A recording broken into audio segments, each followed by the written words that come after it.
একটা গুরুত্বপূর্ণ ইস্যু কিংবা এসআইআর, সুতরাং স্পেশাল ইন্টেন্সিভ রিভিশন প্রক্রিয়া। এই যে এটি একটি স্বচ্ছ ভোটার সংশোধন প্রক্রিয়া নাকি একটি ভেজাল ভেজাল প্রক্রিয়া চলছে।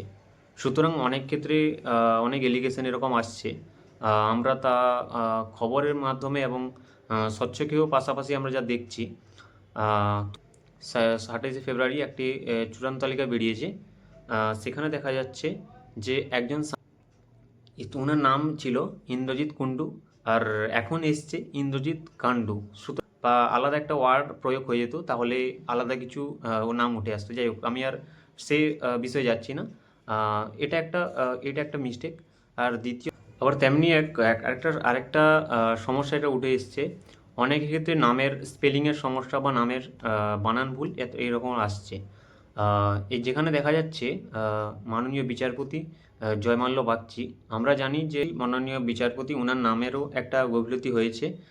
আমার কথা হচ্ছে, তাহলে এই যে আবার অনেক ক্ষেত্রে দেখা যাচ্ছে যে আমাদের বেঙ্গলে সাধারণত বা বাংলায়, সুতরাং চ্যাটার্জিজা চট্টোপাধ্যায় তা এবং ব্যানার্জিজা বন্দ্যোপাধ্যায় তা, কিন্তু নির্বাচন কমিশন এক্ষেত্রে দেখা যাচ্ছে যে এরা এই পদবি নিয়ে বা একটু এই পদবি যদি একটু উলটপালট থেকে থাকে, তাহলে ওনাদের নাম আন্ডার অ্যাডজুডিকেশনের আওতায় রাখছে বা ডিলিট করে দিচ্ছে।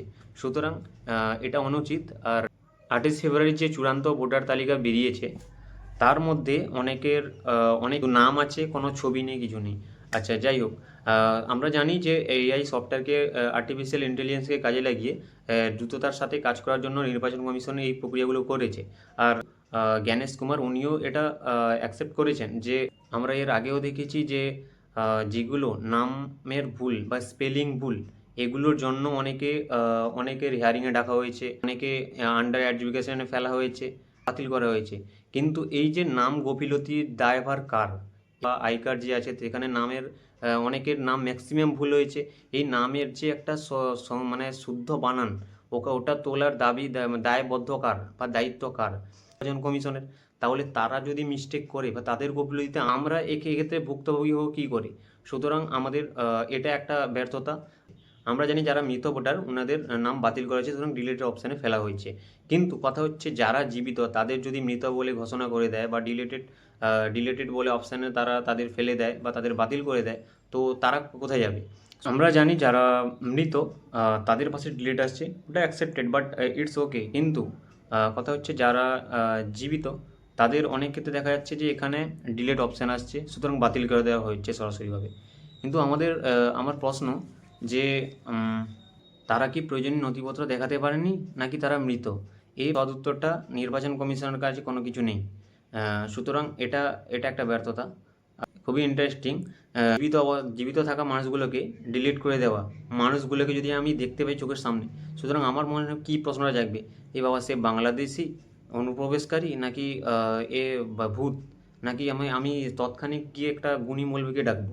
এবার এমন খবরও উঠে আসছে, অনেকে দাবি করছেন যে তাদের নামের পাশে আন্ডার অ্যাডজুডিকেশন আছে এবং রিলেটেডও আসছে। সুতরাং আবার জন্য কোনো নথিপত্র চাওয়া হয়নি বা ওদের হিয়ারিংয়ে কিংবা সুতরাং শুনানিতে কোনো ডাকা হয়নি। তো আপনি এইগুলো বিষয়ে একটি সংক্ষিপ্ত আকারে দেখবেন নাকি বিশাল বড় একটা সমস্যার আকারে দেখবেন? সুতরাং আপনার চিন্তাধারার উপর ডিপেন্ড করছে যে আপনি এটা কোন চিন্তাধারার মাধ্যমে দেখতে পারেন।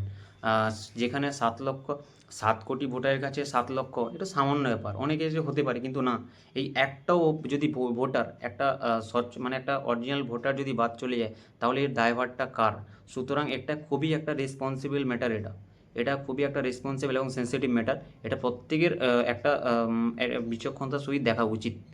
ঠিক এইরকমই ধরুন এই যে 7 লক্ষ ভোটার একটা বাদ বা একটা আন্ডার অ্যাডজুডিকেশন রয়েছেন, যদি জড়ো হয়ে যারা বলে যে সামান্য ঘটনা, তাদের সামনে যদি এই 7 লক্ষ ভোটার একজোড়ে যদি একটা গলার আওয়াজ তোলেন বা একটা ক্ষিপ্ত হয়ে গণতান্ত্রিক উপায়ে ওদের চড় মারতে যান, তাহলে ওরা কি সেটা নিতে পারবে? কিন্তু নিতে পারবে না। তখন তারা রিয়েলাইজ করবে না এটা অনেক বেশি সংখ্যক, এটা অনেক বেশি সংখ্যক হিসেবে বাদ দিয়ে দেওয়া হয়েছে। তো যাই হোক, এটা অনুচিত আমার মতে। আর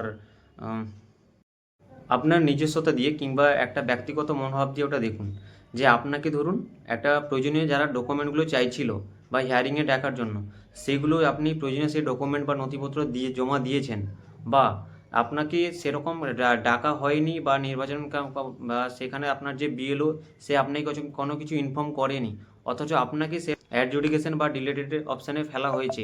সুতরাং আপনার ওখানে মনোভাবটা কি ব্যক্ত করবে, ওটা নিজ বিচক্ষণতায় ওটা বুঝুন। তো অনেকে বলতে পারেন যে ভোটার বাতিল বা ডিলিটেড হয়ে গেলে আলাদা অনেক রাস্তা খোলা রয়েছে, যেরকম আপনি আপনার যে জেলার নির্বাচনী আধিকারিক রয়েছেন ওনার কাছে আপিল করতে পারেন, নচেত রাজ্যের যে মুখ্য নির্বাচনী আধিকারিক রয়েছেন ওনার কাছে আপিল করতে পারেন, নচেত সিক্স ফর্ম ফিল আপ করে ওটা নতুন ভোটার হিসেবে নিজেকে নাম নথিভুক্ত করতে পারেন বা আপিল করতে পারেন। তবে হ্যাঁ, এটা স্পষ্টভাবে উল্লেখ করে দেওয়া হয়েছে এটা আপনার এলাকার আপনার বিধানসভা ভিত্তিক আপনি যে এরিয়া থাকেন বা যে এলাকায় থাকেন সেখানকার মনোনয়ন পর্ব শেষ হওয়া পর্যন্ত, শেষ হওয়ার আগের দিন পর্যন্ত আপনি তা আপিল করতে পারবেন, নচেত আপনি একটা এই বছর মোটামুটিভাবে ভোট দিতে পারলেন না বা এই বছরের বিধানসভায় ভোট আপনার একটা তথ্য এসেছে যে যারা এই আন্ডার অ্যাডজুডিকেশনের আওতায় রয়েছেন তারা নাকি বেশি সংখ্যক সংখ্যালঘু, সুতরাং মুসলিম সম্প্রদায়ের লোকেরা রয়েছেন। তো এমন স্পষ্টভাবে একটা পরিসংখ্যান বলছে এবং রিপোর্ট উঠে এসেছে যে যেখানে দেখা যাচ্ছে এই যে 60 লক্ষ নাম টোটাল এই বিচারাধীন রয়েছে, এই 60 লক্ষের মধ্যে কেবল 3টি মাত্র মুসলিম অধ্যুষিত জেলা থেকে 24 লক্ষ নাম উঠে এসেছে। সুতরাং এটাও একটা প্রশ্নচিহ্ন জাগছে।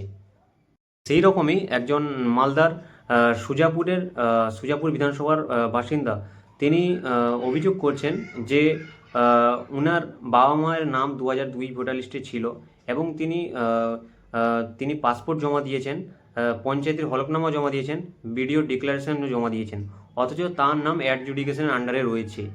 সুতরাং এক্ষেত্রে স্পষ্ট যে এটি একটি বিবেকহীন কমিশন, এটি একটি বিবেকহীন নির্বাচন কমিশনে পরিণত হয়েছে। মানে যাদের বিদ্বেষপূর্ণ মনোভাব, তারা জাতি বিদ্বেষপূর্ণ মনোভাব নিয়ে চলেন।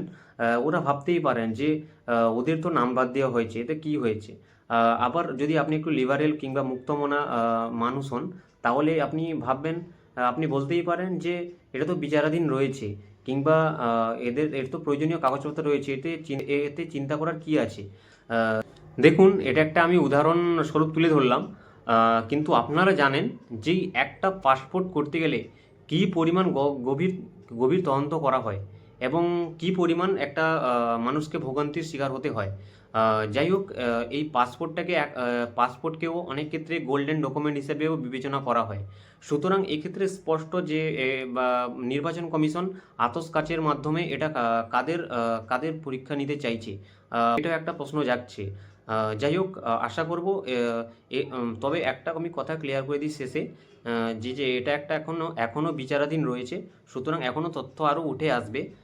তাই আশা করছি নির্বাচন কমিশন একটি স্বচ্ছতাপূর্ণভাবে এবং যেভাবে একটা রুলস ওয়াইজ করা উচিত সংবিধান মেনে, সেভাবে এই সংশোধন প্রক্রিয়া কাজটা করবে।